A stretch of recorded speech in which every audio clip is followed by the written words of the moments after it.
নমস্কার, আমি ডলি দত্ত বিশ্বাস। আমার 61 বছর বয়স।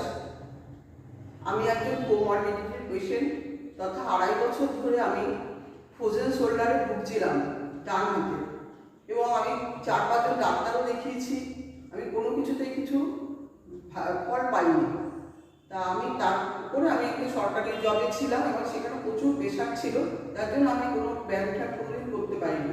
গত 23শে জুন মাস থেকে আমি এই যোগী সেন্টারে এসে ভর্তি হয়েছি, এবং সেইখান থেকে আমি নানা রকম যোগ, এবং আমি কোনো হাত কোমরে নিতে পারতাম না, পেছনে নিতে পারতাম না। আমি এখন নিজের মতো নিজে হাত তুলতে পারি, সমস্ত রকম হাত নিয়ে মুভমেন্ট করতে পারি, এবং আমার কোমরবিডিটি সমস্তই আমি গত 1 মাস আগে মাপিয়েছি, এবং সব আমার প্রায় নর্মাল হয়ে গেছে।